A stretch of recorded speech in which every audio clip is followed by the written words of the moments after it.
turunnya Nabiullah Isa Al-Masih putra Maryam. Menurut berbagai hadis yang sahih, Nabi Isa Al-Masih nanti akan turun lagi. Tidak membawa risalah yang baru, tapi meluruskan risalah Islam ini yang telah banyak ditinggalkan oleh masyarakat.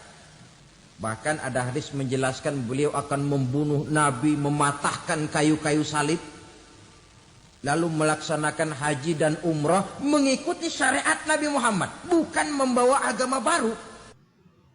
Bahwa hidup selalu berakhir dengan kematian. Apabila datang kematian menimpa seseorang, datanglah kiamat baginya. Itu yang disebut dengan kiamat kecil. Hakikatnya mati adalah perpindahan dari kehidupan di dunia ini menuju kehidupan di alam barzakh. Menunggu kita di alam barzakh sampai datangnya saat kiamat. Entah 10 tahun, entah 100 tahun, entah 1000 tahun, hanya Allah saja yang maha tahu. Adapun orang-orang beriman yang melakukan amal kebajikan dalam kehidupan di dunia ini, masa penantian yang lama di alam barzakh buat mereka sebentar saja. Tetapi bagi orang-orang kafir yang ingkar, yang tidak beriman kepada Allah, yang hidup di dunia cuma menumpuk-numpuk dosa, tentu penantian di alam barzakh akan merupakan waktu yang sangat lama. Bukankah dalam kehidupan kita waktu itu memang relatif? Contoh misalnya, bagi pemuda-pemudi yang sedang duduk asyik memadu cinta, waktu 4-5 jam saja rasanya cuma 4-5 menit. Tenggelam oleh keasikan. Tapi buat orang yang berbaring di rumah sakit, meratap di balik-balik apa itu tembok derita kata lagu, di balik dinding-dinding penjara, sehari bagai seminggu, seminggu rasa sebulan, sebulan boleh jadi rasa setahun. Penantian yang sangat lama. Kapan kiamat itu akan datang? Ini rahasia Allah. Jangankan kita yang orang awam, baginda Nabi sendiri tidak diberitahu oleh Allah kapan kiamat itu akan terjadi. Tetapi sungguh pun demikian, banyak hadis-hadis yang menjelaskan ciri atau tanda-tanda datangnya kiamat. Nah, kalau sudah bicara soal tanda kiamat itu ada 2. Pertama yang disebut alamatus sughra, tanda-tanda kecil. Ini waktunya masih ada tenggang. Ada yang dinamakan alamatul kubra, tanda-tanda besar. Artinya kiamat sudah diambang pintu. Apa tanda-tanda kecil dari datangnya hari kiamat itu? Misalnya kata Nabi, apabila ilmu sudah diangkat oleh Allah. Artinya apabila ulama sudah banyak wafat, minat orang belajar agama berkurang, lalu kebodohan nampak merajalela di mana-mana, zina dikerjakan secara terbuka, minuman-minuman keras jadi kebanggaan, itu termasuk di antara tanda-tanda kecil terjadinya hari kiamat. Apalagi misalnya iza waladatil ammatu rabbataha, apabila budak sudah melahirkan tuan. Apa maksudnya? Ada yang mentafsirkan apabila anak sudah bisa membudaki orang tuanya. Orang tua yang melahirkan dia, yang membesarkan dia, demi setelah si anak besar jadi orang berpangkat, bertitel, berharta, berkedudukan, jadilah orang tua itu budaknya. Sehingga sering dibilang kalau orang tua kaya, anak jadi raja. Tapi kalau anak yang kaya, orang tua sering jadi budak. Apalagi munculnya fitnah yang bergelombang, timbul perang antara dua bangsa yang besar. Waktu berjalan terasa sangat pendek sekali. Itu merupakan tanda di antara tanda-tanda kiamat. Termasuk di dalamnya sulit membedakan mana laki, mana perempuan. Kan kalau tanda-tanda kayak begini sekarang sudah banyak kita lihat kan. Ulama banyak wafat, penggantinya sulit. Zina dikerjakan berterang-terangan, minuman keras jadi kebanggaan. Banyak anak membudaki orang tuanya, sulit membedakan mana laki, mana perempuan. Kadang-kadang dari belakang kita lihat perempuan bener, begitu kita colek nengok jenggotan.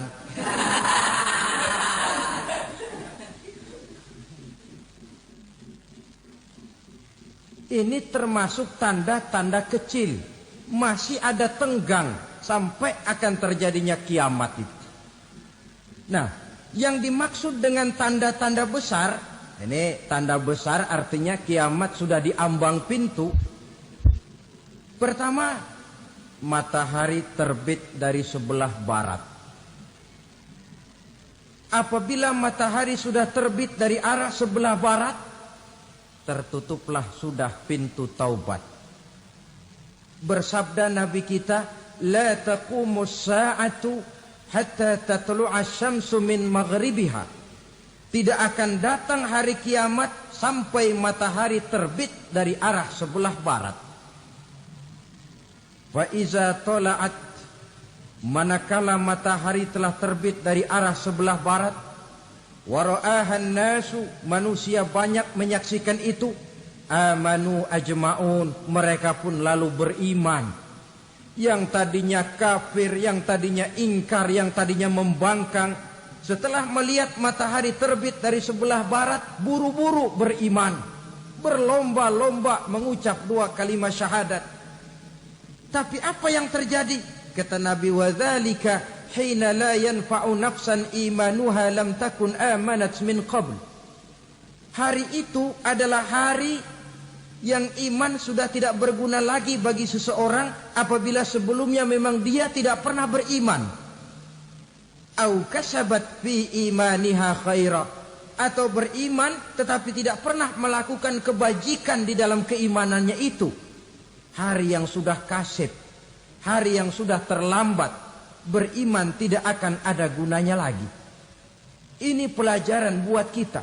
Sebelum sang surya terbit dari sebelah barat, sebelum nafas sampai di tenggorokan, artinya pintu taubat masih terbuka. Kalau dua hal itu sudah terwujud, nafas sudah sampai di kerongkongan, atau matahari sudah terbit dari arah sebelah barat, tertutuplah sudah pintu taubat. Tak ada lagi gunanya pangkat, jabatan, harta, bahkan beriman pun dalam suasana macam itu. Too late, kata orang Kulon. Sudah terlambat. Matahari terbit dari arah sebelah barat. Itu tanda besar, artinya kiamat sudah diambang pintu. Lalu apalagi tanda besar? Munculnya Dajjal. Dajjal artinya pendusta-pendusta yang menyesatkan manusia. Ada dua macam Dajjal, saudara. Ada Dajjal kecil. Ini Dajjal kelas teri. Kalau ini sejak zaman Rasulullah sudah ada itu.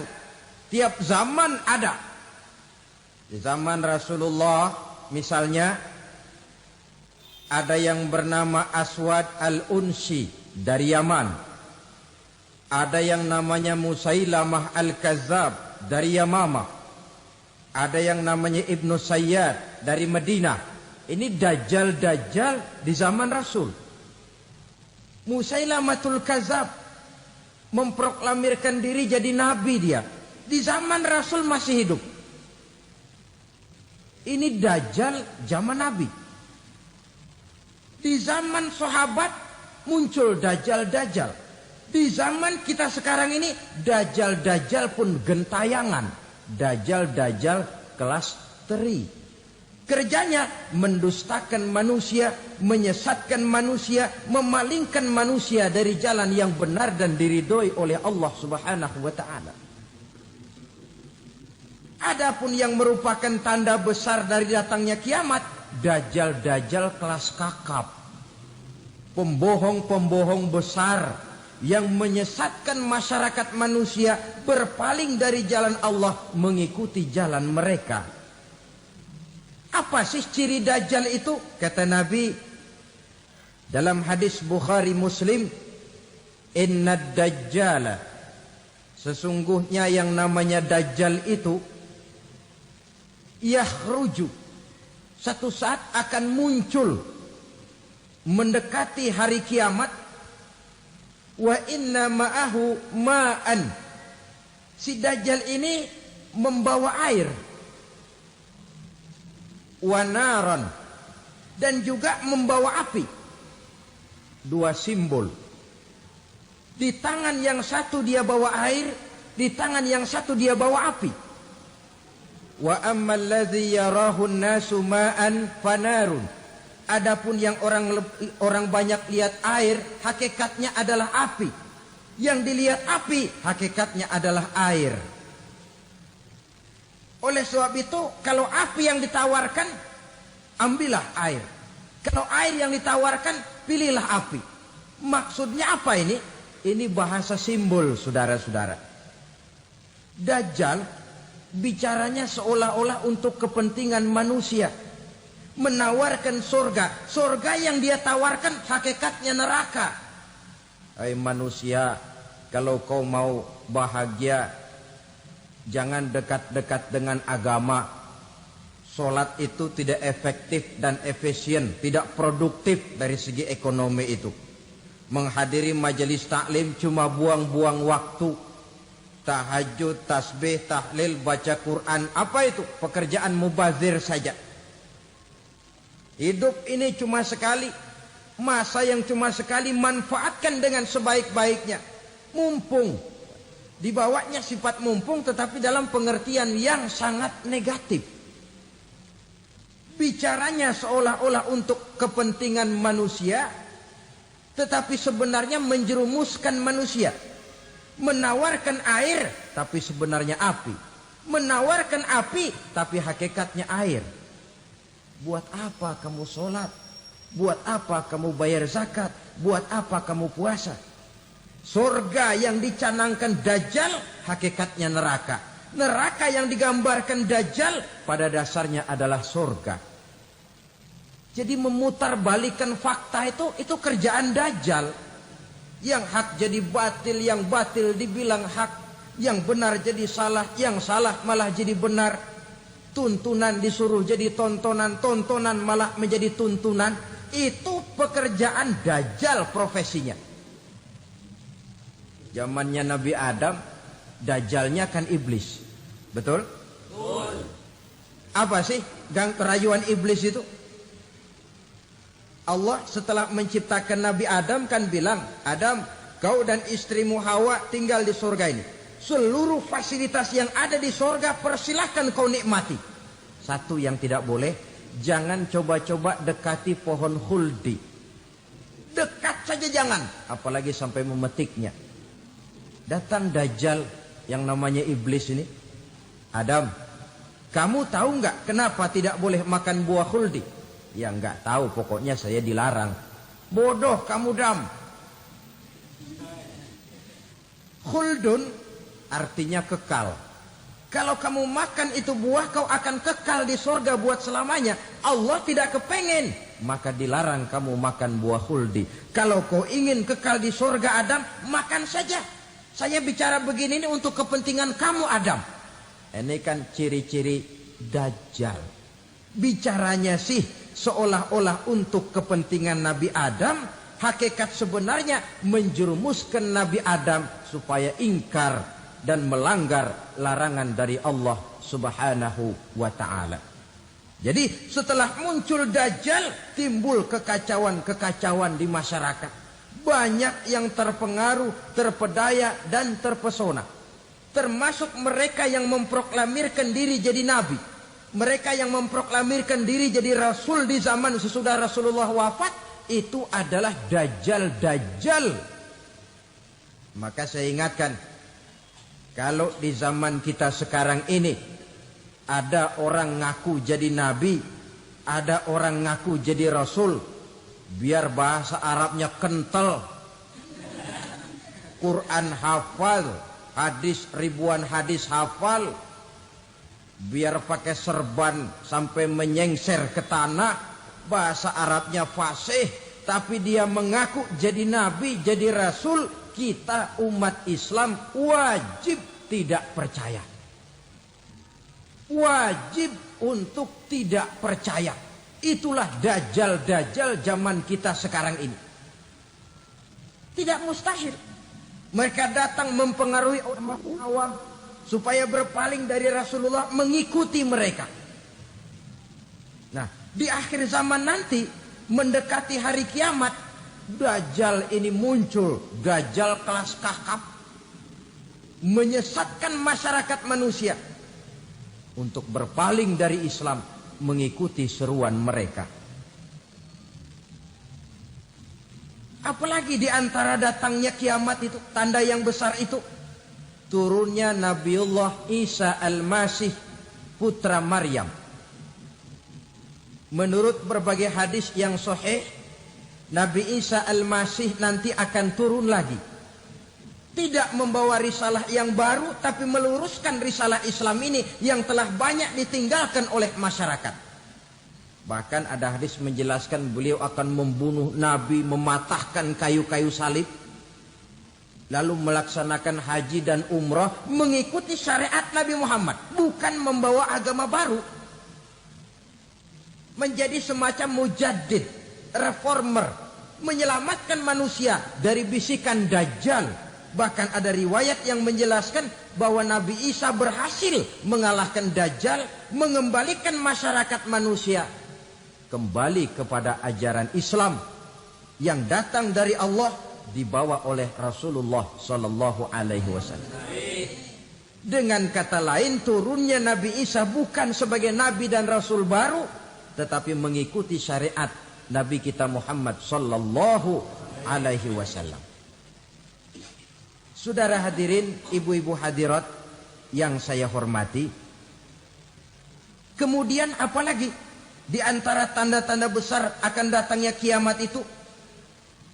Keluarnya asap atau awan. Kata Nabi, inna min asyrati sa'ah dukhanan yamla'u ma bainal masyriqi wal maghrib. Di antara tanda-tanda kiamat, munculnya awan antara langit dan bumi. Ini pun diperkuat dalam surah Ad-Dukhan ayat 10. Fartaqib yauma ta'tis sama' bidukhanin mubin fayughshan nas hadza azabun alim. Bagi orang-orang yang beriman, mereka biasa-biasa saja. Tapi bagi orang kufur, datangnya asap dan awan ini merupakan azab yang kelewat pedih. Barangkali sedikit mendekati gambaran tentang azab yang pedih ini, saya ingatkan alam pikiran kita kepada peristiwa yang belum lama terjadi. Pernah dengar berita bocornya reaktor nuklir di Chernobyl, Uni Soviet? Pernah dengar? Bocornya reaktor nuklir di Chernobyl yang mengakibatkan ratusan bahkan sangat mungkin ribuan nyawa. Cuma satu reaktor. Bagaimana kalau seluruh cadangan nuklir yang dimiliki oleh para negara adik kuasa ini diledakkan? Bahkan yang konon menurut catatan cadangan nuklir yang dimiliki bersama oleh Amerika dan Rusia sekarang ini sudah sanggup memusnahkan 6 miliar manusia. 1,5 kali lebih banyak dari jumlah manusia yang nongkrong di permukaan bumi ini. Saudara-saudara hadirin yang saya hormati, lalu saat mendekati hari kiamat, apalagi tandanya? Setelah Nabi Isa wafat, pada saat turunnya yang kedua kali, lalu Allah meniupkan angin sejuk. Semua orang-orang beriman, orang-orang baik wafat. Sehingga penghuni bumi ini cuma tinggal lagi terdiri dari orang-orang kafir. Tidak ada lagi di bumi ini yang bisa mengucapkan Allah. Sehingga dalam hadis qudsi itu ada keterangan, Innallaha azza wa jalla yaqulu li Israfil. Allah pernah pesan kepada malaikat Israfil. Kata Allah, Israfil, Iza sami'ta qailan yaqul Allah, Allah, fa akhirin nafah 40 sanatan ikraman liqailiha. Hai Israfil, apabila kau dengar di permukaan bumi masih banyak orang yang mengucapkan Allah, Allah, maka tunda sangkakala kiamat itu 40 tahun. Untuk apa? Ikraman liqailiha, menghormati orang yang mengucapkan Allah, Allah itu. Wah, jadi karena sekarang masih banyak yang mengucapkan Allah, besar hatilah kita, masih jauh kiamat itu. Tapi jangan lupa, kiamat pribadi, kiamat kecil itu yang gak kita sangka-sangka. Ajal datang mencabut nyawa, itu kiamat pribadi. Dan itu yang pasti kita hadapi. Dan itu yang membuat kita tidak boleh bersikap main-main di dalam kehidupan sekarang ini. Saudara hadirin yang saya hormati, tidak ada lagi orang-orang muslim. Seluruh penduduk dunia ini kafir. Lalu terciptalah struktur sosial yang berlandaskan prinsip hidup semau gue. Bakal terjadilah prinsip di mana yang kaya menyantap yang miskin, yang kuat menindas yang lemah. Hidup sudah bagaikan di rimba belantara. Berlaku hukum rimba. Siapa yang kuat dia yang menang. Siapa yang lemah menjadi mangsa. Timbul kekacauan. Maksiat merajalela. Munkarat menjadi-jadi. Sehingga isi bumi ini penuh dengan segala macam perbuatan dosa. Tidak ada perlunya lagi alam diperpanjang temponya. Datang saat yang sudah dijanjikan oleh Allah Azza wa Jalla, maka terjadilah yang disebut kiamat kubra, kiamat besar, kiamat ancur-ancuran. Bagaimana kejadian ini dimulai? Dalam surah Az-Zumar ayat 68, Allah Subhanahu wa taala berfirman, "Wa nufikha fis-suri fasa'iqa man fis samawati wa man fil ardi illa man sya'allahu." Maka manakala ditiuplah sangkakala, terkejutlah seluruh yang ada di langit dan seluruh yang ada di bumi. Bila saat kiamat datang, Allah perintah malaikat Israfil, Israfil, tiup sangkakalamu. Ditiuplah sangkakala oleh malaikat Israfil. Yang akibat daripada tiupan itu, seluruh yang ada di langit, seluruh yang ada di permukaan bumi terkejut. Yang ada di langit siapa? Malaikat kan. Bayangin aja kalau malaikat kaget, apalagi kita. Terkejut seluruh makhluk yang ada di bumi, yang ada di langit mendengar suara sangkakala itu. Bunyinya tidak sanggup kita bayangkan dahsyatnya. Ledakan nuklir, ledakan neutron, belum apa-apa ketimbang bunyi sangkakala malaikat Israfil ini. Nah, lalu mendengar bunyi sangkakala ini, Gemparlah makhluk, kacaulah alam. Bumi gempa, planet-planet bertabrakan, gunung meletus, air laut tumpah ke darat, angin topan bertiup, halilintar menyambar. Lalu semua yang bernama hidup mati total. Mati bareng tanpa persiapan. La haula wala quwata illa billah. Saya kadang-kadang dalam tafakur bermohon, ya Allah, mudah-mudahan saya enggak nemuin kiamat beneran. Ngeri. Tidak bisa kita bayangkan macam apa suasana seperti itu. Allah saja banyak memberikan gambaran, misalnya Al-Qari'ah, wa mal qari'ah, wa ma adraka mal qari'ah. Kejadian yang menggemparkan. Tahukah kamu apa kejadian yang menggemparkan itu? Yauma yakunun nasu kal farasil mabsus wa takunul jibalu kal ihnil manfus. Pada saat itu manusia berterbangan bagai kupu-kupu. Gunung berterbangan seperti kapas ditiup angin. Gunung saja macam kapas, konon lagi manusia. Kematian total, mulai semut sampai gajah mati. Jin mati, iblis mati, malaikat mati.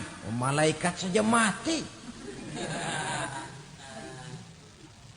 Saudara hadirin yang saya hormati, kematian total yang tanpa persiapan. Orang bilang, Pak, kalau mati bareng begitu yang repot malaikat maut dong ya. Cabut sana, cabut sini. Itu kalau menurut logika kita. Mestinya begitu menurut logika. Tapi logika juga yang nggak perlu serepot itu.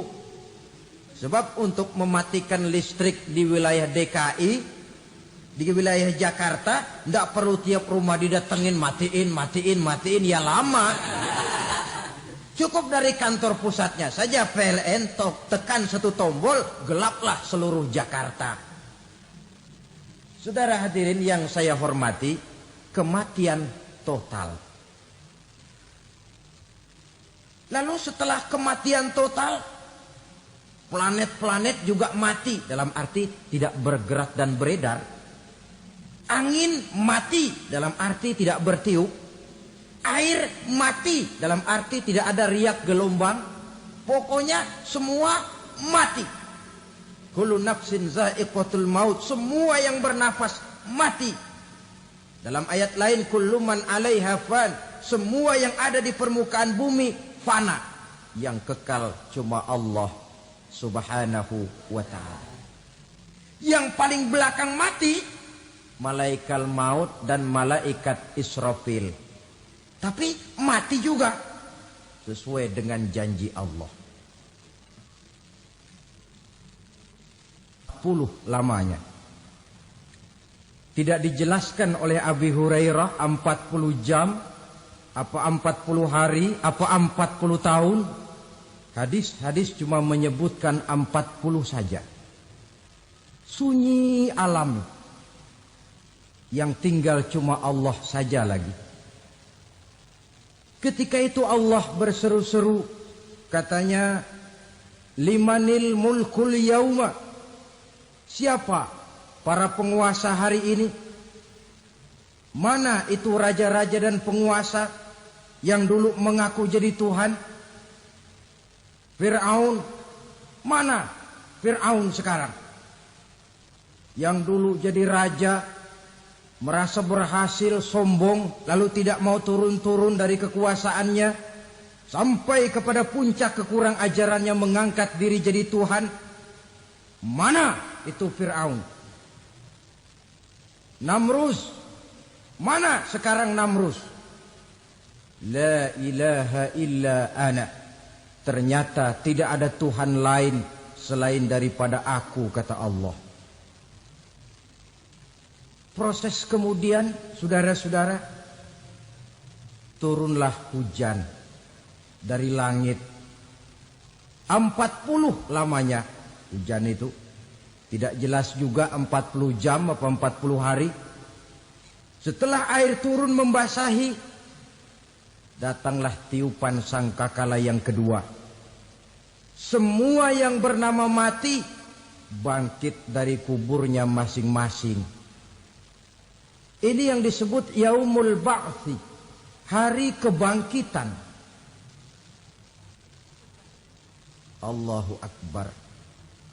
Pada saat kita bangkit dari kubur kita masing-masing, kumpul di padang mahsyar namanya. Bayangin aja, saya sendiri nggak sanggup bayangin. Manusia sejak zaman Adam sampai zaman kiamat kumpul bareng di tempat sama. Berapa banyaknya itu?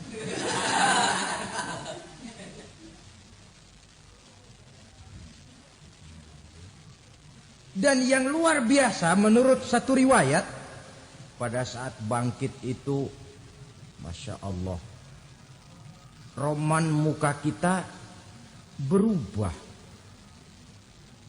Disesuaikan dengan amalan kita waktu di dunia ini. Barang siapa yang waktu di dunia amalannya itu amalan tikus, di akhirat nanti dia bangkit dari kubur, mukanya seperti muka tikus. Gagah betul badannya, tapi mukanya seperti tikus. Kenapa? Amalannya waktu di dunia seperti amalan tikus. Apa amalan tikus itu? Suka ngegeragoti barang yang sudah disimpan rapi-rapi. Orang sudah simpan uang rapi-rapi, simpan perhiasan rapi-rapi, digeragoti oleh tikus. Maling-maling, pencoleng-pencoleng, koruptor-koruptor. Itu nanti di akhirat nanti kita lihat mukanya seperti muka tikus. Oh ini waktu di dunia suka nyolong, hanya seperti muka tikus. Barang siapa yang waktu di dunia ini amalannya itu amalan macan, dia akan bangkit nanti mukanya seperti muka macan. Apa amalan macan? Macan itu amalannya menang-menangan. Orang yang mau menang saja nggak mau mengalah. Coba lihat di hutan. Kenal hutan nggak?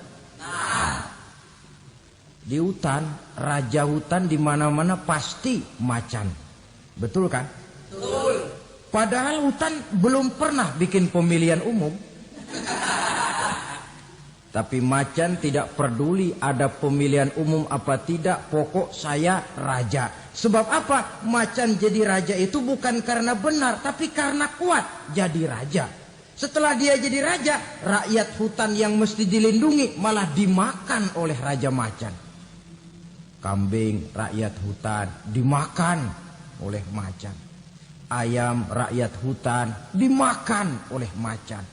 Itu nanti kita lihat di akhirat itu mukanya seperti muka macan, gagah betul.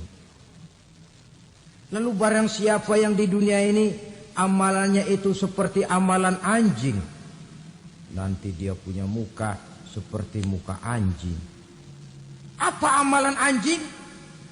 Pertama, anjing itu kalau disuruh jaga rumah, dia tidak bisa membedakan mana maling, mana tamu. Biar yang datang maling, kalau bawa tulang, anjing kalem. Yang kedua, anjing itu akan setia kepada siapa saja yang memberinya roti. Siapa yang memberinya roti, itulah majikannya. Apa kata majikannya, pasti dia laksanakan. Soal benar atau salah dia tidak peduli. Setelah anjing dapat roti, dia tidak punya pilihan lain kecuali bilang, abdi mah kumaha juragan wae ayeuna mah.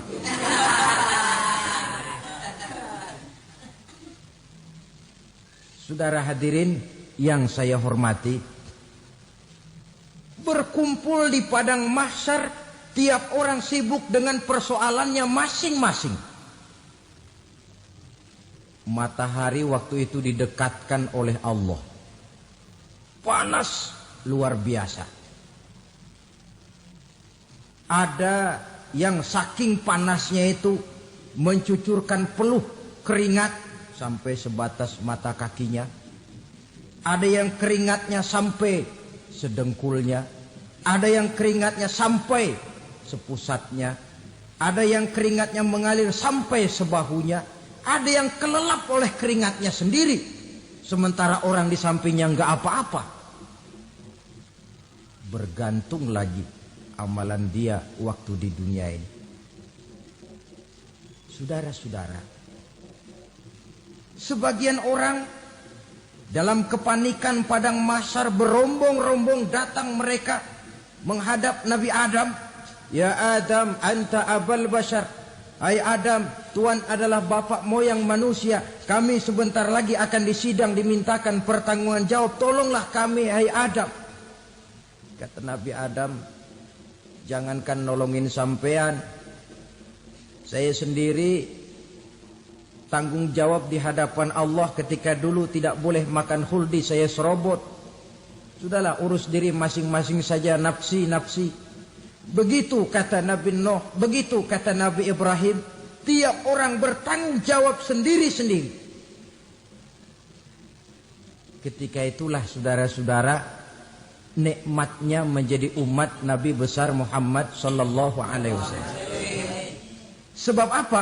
Walaupun menurut abjad kita ini umat paling belakang, karena paling belakang kita ini toh, karena Nabi Muhammad adalah Nabi akhir, tapi akan dihisap lebih dulu, lewat di atas sirat lebih dulu, masuk surga lebih dahulu ketimbang umat-umat belakangan. Ketika Rasul mendekati ajal, beliau tanyakan itu kepada malaikat Jibril. Malaikat Jibril berkata, Muhammad jangan khawatir, Allah sudah berjanji, inni haramtul jannata ala sairil anbiya hatta tadkhulaha anta, wa haramtuha ala sairil umami hatta tadkhulaha ummatuka. Surga aku haramkan buat seluruh nabi kecuali kalau engkau Muhammad sudah masuk ke dalamnya. Dan surga aku haramkan buat seluruh umat kecuali kalau umatmu Muhammad sudah masuk ke dalamnya. Logikanya, walaupun menurut abjad kita umat paling belakang, bakal dihisab paling dulu, lewat di atas sirat paling dulu, masuk surga paling dulu, kalau mampir ke neraka juga paling dulu. Ya resiko. Jangan mau enaknya aja paling dulu. Saudara hadirin yang saya hormati, setelah masa kebangkitan, itu jangan dikira begitu bangkit langsung diperiksa. Masih menunggu menanti ribuan tahun. Perhitungan padang mahsyar. Untuk sampai kepada proses yang disebut yaumul hisab. Hari perhitungan. Seorang demi seorang bakal dipanggil.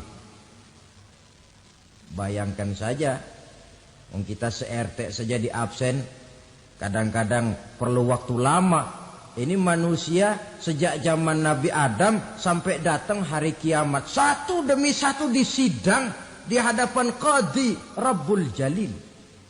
Status sosial copot sudah waktu itu. Yang pernah jadi hartawan di situ tidak lagi kelihatan kehartawanannya. Yang pernah jadi jenderal tidak lagi dipanggil jenderalnya. Yang ustadz tidak lagi dipanggil al-mukarramnya. Seluruh status sosial selesai. Dipanggillah kita seorang demi seorang menghadap Qadhi Rabbul Jalil. Bagaimana proses penghisaban itu? Pertama proses tanya jawab. Di antaranya ada hadis menyatakan, lan tazula qadama 'abdin yaumal qiyamah hatta yus'ala an arba'i khisalin. Besok di hari kiamat tidak akan bergeser telapak kaki seorang hamba sampai dia ditanya lebih dulu tentang 4 persoalan. Tentang ilmunya. Kemana ilmu itu diamalkan? Tentang umurnya. Di mana umur itu dihabiskan? Tentang masa mudanya. Kemana masa muda itu dipakai? Tentang hartanya. Dari mana harta itu didapat dan kemana harta itu dibelanjakan. Ini termasuk proses tanya jawab. Jadi kalau istilah pengadilan dunia, nama Fulan bin Fulan.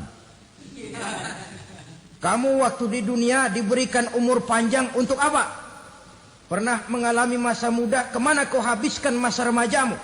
Kau diamanahkan ilmu, dengan apa ilmumu kau amalkan? Kau diberikan harta, dari mana harta kau dapat, kemana kau belanjakan?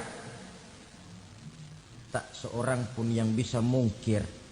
Sebab apa? Dikala itu yang menjadi saksi bukan orang. Yang menjadi saksi adalah seluruh anggota badan kita. Tangan bicara, kaki jadi saksi terhadap seluruh amalan yang pernah kita kerjakan pada saat kehidupan di alam dunia ini. Selesai proses tanya jawab, lalu diperlihatkan buku catatan kita waktu hidup di dunia ini. Jangan lupa Allah itu menyiapkan 2 superkomputer kepada kita. Sebelah ditempelin sebelah kanan, yang sebelah tempelin di sebelah kiri. Komputer itu namanya Raqib dan Atid. 2 malaikat yang apabila baik kita lakukan, refleks saja akan menulis kebajikan kita. Jahat kita kerjakan, akan tertulis. Catatan itu nanti diperlihatkan kepada kita. Waduh, alangkah malunya pada saat diperlihatkan catatan kita, buku rapot kita, merah melulu. Barangkali diperiksa sambil diomelin, brengsek lo. Buku merah melulu begini bagaimana waktu hidup di dunia? Tidak cukup diperlihatkan buku catatan kehidupan, rekaman kehidupan. Rekaman kehidupan kita secara utuh sejak terlahir sampai ajal datang merenggut nyawa. Barangkali mirip dengan video sekarang ini, di mana terekam dengan baik seluruh kegiatan kita sejak yang sekecil-kecilnya sampai kepada yang sebesar-besarnya. Untuk kemudian kita pun menerima balasan. In khairan fa khairun wa in syarran fa syarrun. Kalau baik ya baik balasannya, kalau jahat ya jahat juga balasannya. Catatan-catatan kita diberikan. Kalau banyak kebajikannya diberikan di tangan kanan dengan cara yang halus. Kalau banyak kejahatannya diberikan dari sebelah kiri atau dilempar dari belakang.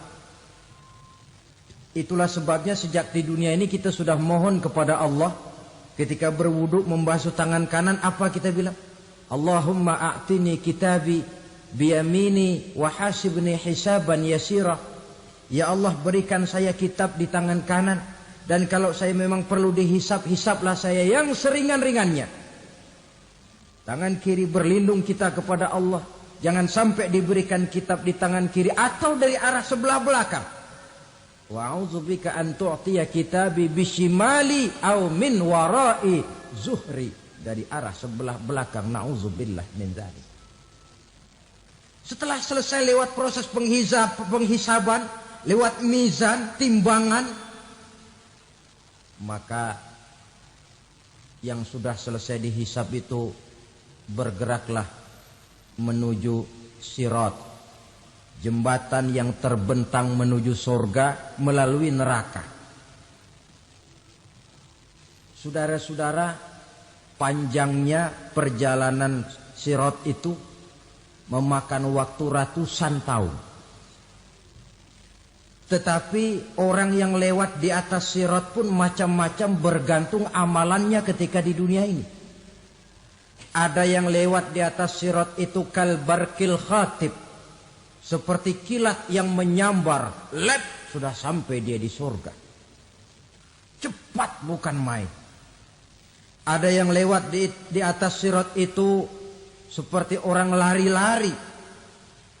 Ada yang lewat di atas sirat itu seperti orang jalan biasa. Ada yang sambil merangkak. ada yang sambil ngesor, ada yang sambil gelayutan, ada yang selamat sampai ke ujung ke surga, ada yang tergelincir jatuh masuk ke dalam neraka, bergantung amalannya dalam kehidupan di dunia sekarang ini. Tiap kita akan melewati yang namanya sirat ini. Saudara-saudara kaum muslimin yang saya hormati, dengan demikian mereka yang selamat melalui sirat sampai ke terminal akhir surga, mereka yang ketika dihisab ternyata banyak kejahatannya daripada kebaikannya, mereka singgah di dalam neraka.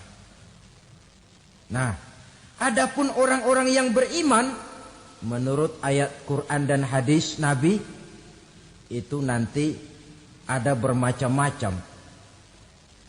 Ada orang beriman itu yang dimasukkan surga. Ada orang beriman itu yang dimasukkan ke dalam surga. Ada orang beriman itu yang disebut penduduk surga. Kenapa lain-lain, Pak? Karena waktu di dunia amalannya juga lain-lain.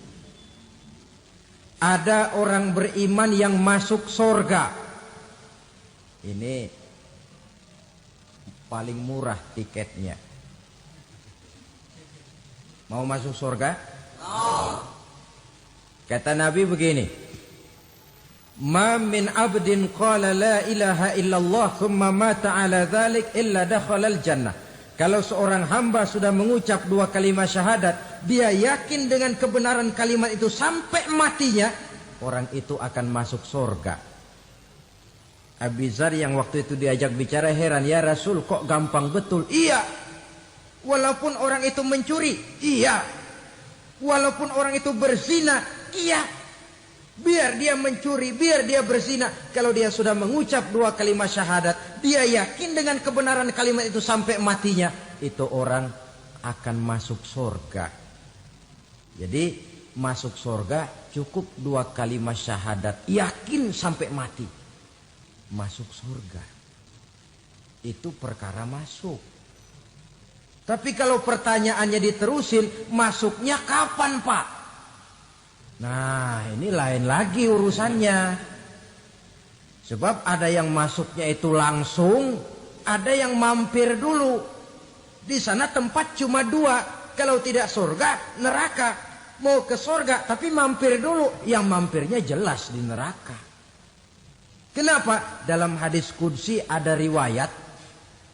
Nanti itu di akhirat, setelah Allah selesai mengatur penduduk surga, masuk surga, yang neraka, masuk neraka, Allah berkata kepada malaikat Malik, malaikat Malik, labaik ya Allah. Itu bajingan-bajingan tengik, manusia-manusia durjana, yang waktu di dunia tidak mau sujud, jauh dari ulama, gemar melakukan yang munkarat dan maksiat, hidup di tengah masyarakat selalu jadi bibit keonaran, kufur, sudah masuk neraka semua. Sudah ya Allah. Nah, kalau sudah, coba sekarang kamu masuk, Malik. Saya, iya, masuk neraka. Mau apa ya Allah? Kata Allah, akhriju minan nar man kana fi qalbihi misqala habbatin min khardalin min iman. Kau masuk neraka, cari di dalam neraka orang-orang yang ada imannya walaupun kecil sebesar biji zarah, angkat mereka keluar. Masuk malaikat Malik ke neraka, cari orang yang ada imannya, korek-korek. Ya repot, udah pada gosong. Yang ada imannya diangkat ke atas, yang ada imannya diangkat ke atas. Lalu dimandikan di Nahrul Hayat, namanya sungai kehidupan di akhirat nanti. Cakep lagi rupanya, bersih lagi wajahnya, apel di hadapan Allah. Kata Allah, bagaimana Mas? Kapok enggak sampean? Kapok ya Allah. Nah, kalau kapok, idhab fadkhulil jannah. Pergi, masuk surga sana. Berangkat mereka ke surga. ketemu sama temen-temennya yang udah sampai lebih dulu, yang nggak pakai mampir lagi. Terjadi dialog. Kata teman-temannya yang udah pada nyampe duluan, Mas, iya, emang baru sampai? Oh, saya baru sampai. Memang mampir di mana dulu, Mas? Kita sudah lama sampai di surga. Saudara buka surah Al-Muddatsir ayat 34-35. Masalakakum fis saqar? Kenapa kamu mampir di neraka Saqar? Qalu lam naku minal musallin. Mereka menjawab, kami mampir di neraka Saqar, Mas, gara-gara dulunya kami waktu di dunia tidak pernah sholat. Tidak pernah sholat? Tidak pernah. Kan rumahnya dekat masjid. Cuma dekat doang, Mas. Sholat mah enggak saya. Enggak pernah ngasih makan fakir miskin. Enggak pernah hadir di majelis taklim. Pendeknya enggak pernah melakukan kebajikan. Maka saya pun mampir di neraka Saqar. Untung betul saya punya iman, Mas, sedikit. Waktu hidup di dunia dulu saya pernah mengucap 2 kalimat syahadat. Sekali-kalinya waktu mau kawin. Masya Allah.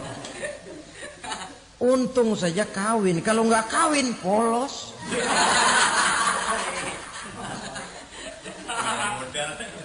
Itu juga penghulu sudah setengah mati ngajarin. Asyhadu alla, asyaduaan, asyaduaan.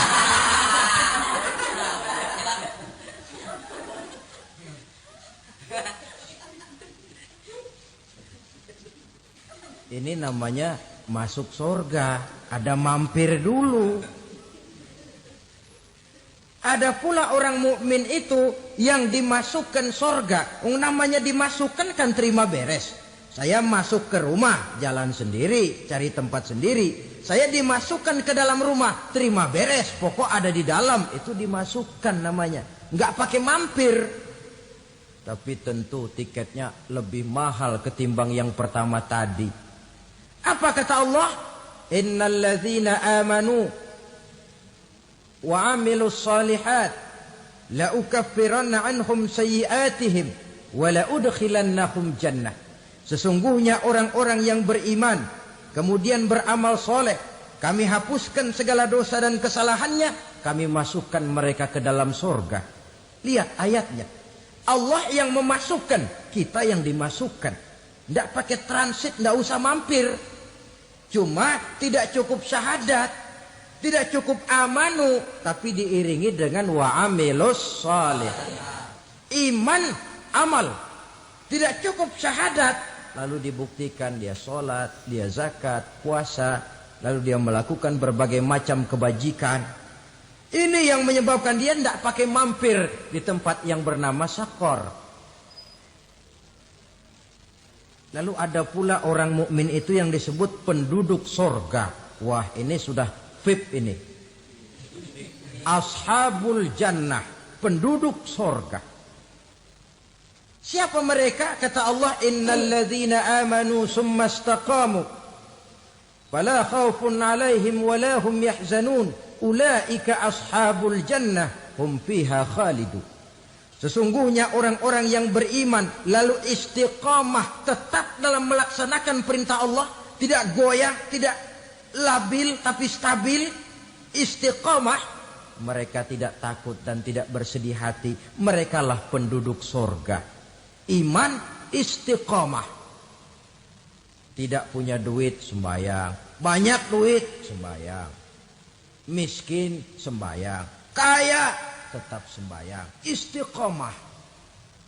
Kadang orang kalau susah rajin ke masjid, banyak duitnya ngelihat masjid melengos. Waktu miskin hamba Allah, setelah kaya jadi hamba harta. Bergeser, tidak ada nilai istiqomahnya. Saudara-saudara, dengan begitu penduduk neraka itu dua. Ada penduduk permanen, ada penduduk yang semi permanen. Yang semi permanen orang-orang beriman yang mempunyai dosa besar. Mereka masuk ke neraka untuk menerima azab sesuai dengan dosanya.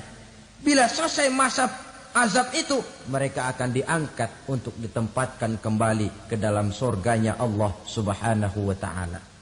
Nah, dikala itulah saudara-saudara, ada yang disebut syafaat dari Rasulullah Sallallahu Alaihi Wasallam.